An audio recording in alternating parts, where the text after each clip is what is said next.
Filipino crowd gave me extra push in upset of Paolini, Eala. Manila, Philippines, Alexandra Eala said the loud and supportive Filipino crowd gave her a much-needed extra push in her upset win against world number 8 Jasmine Paolini of Italy at the Dubai Tennis Championship's second round of 32, in the United Arab Emirates early Wednesday in Manila.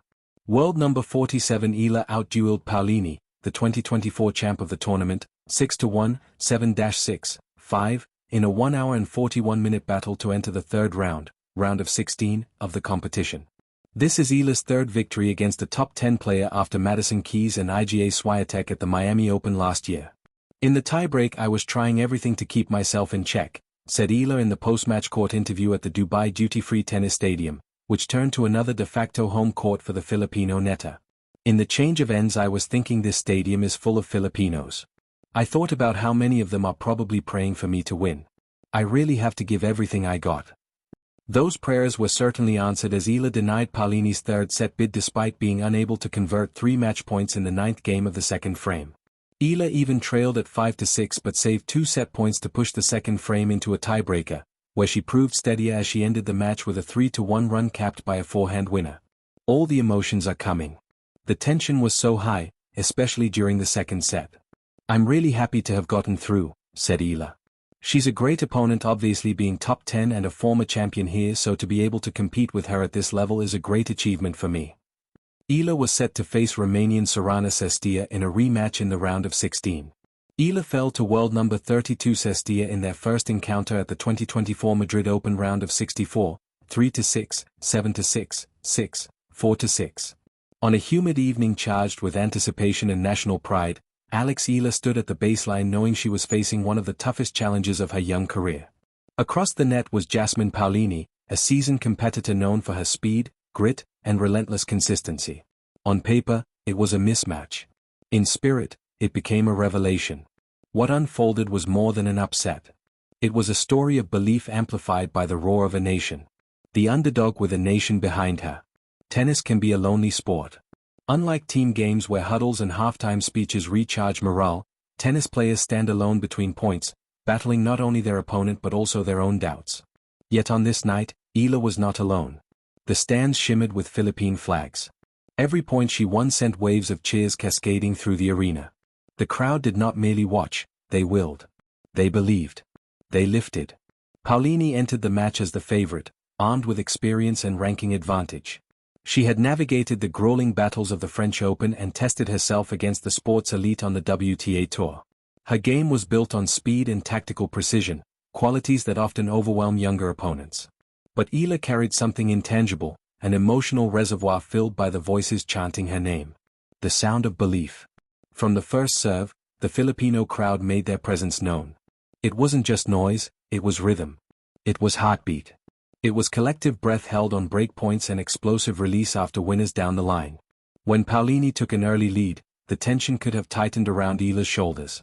Instead, it loosened them.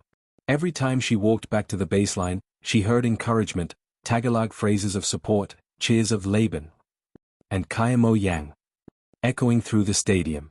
Those words carried weight. Eala later reflected that the crowd gave her extra push. In tennis language, that push is often the difference between hesitating on a second serve and striking it with conviction. It is the courage to attempt a bold cross-court winner at deuce instead of playing safe. It is the energy to chase down a ball that seems unreachable. And she chased everything, turning pressure into power. Paolini's style thrives on extending rallies. She forces opponents to hit one more shot, then another, probing for cracks in patience. Early in the match, rallies stretched long and grueling. Sweat glistened under the lights as both players refused to yield. But something shifted midway through the first set. Eala began stepping inside the baseline, taking the ball earlier, dictating tempo. Her forehand grew sharper, her backhand more daring. Each clean strike drew thunderous applause. The applause, in turn, fueled the next strike. It became a feedback loop of energy. Sports psychologists often speak of home court advantage, yet its mechanics are rarely visible. That night, it was visible in Eala's posture, shoulders squared, chin lifted, eyes steady. The crowd's faith translated into fearless shot-making. When she broke Paolini's serve at a crucial juncture, the eruption in the stands felt seismic. It wasn't just a break of serve, it was a break of expectation. Beyond rankings and reputation. Rankings tell a story of past performance. They measure consistency, tournament success, and accumulated points.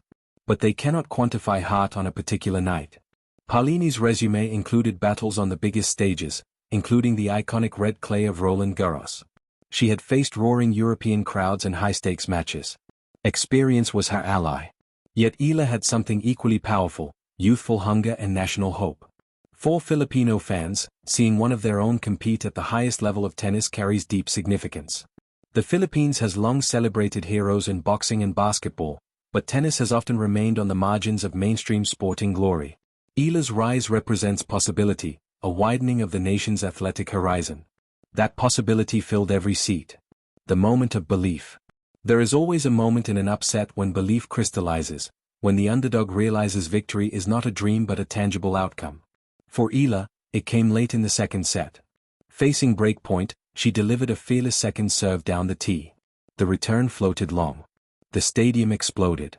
She clenched her fist, a brief flash of fire in her eyes. From that point forward, her movements carried certainty. She wasn't merely reacting, she was commanding. Paolini fought back, as champions do. She extended rallies, varied spin, tested Eala's resolve. But each time momentum threatened to tilt, the crowd intervened, not physically, but emotionally. Their synchronized claps between points built tempo. Their unified chants steadied nerves. When match point arrived, silence briefly blanketed the arena, a collective inhale. Eala struck clean. The ball landed deep. Paolini's final return sailed wide. The inhale turned into a roar that seemed to shake the rafters. A victory shared. As Eala raised her arms, she did not celebrate alone. She pointed toward the stands, acknowledging the sea of faces that had carried her through. In her post-match reflection, she credited the Filipino crowd for giving her the extra push needed to overcome a formidable opponent. It was humility, yes, but it was also truth. Athletic performance exists at the intersection of preparation and inspiration. Eala's training, discipline, and talent built the foundation. The crowd's unwavering support built the surge.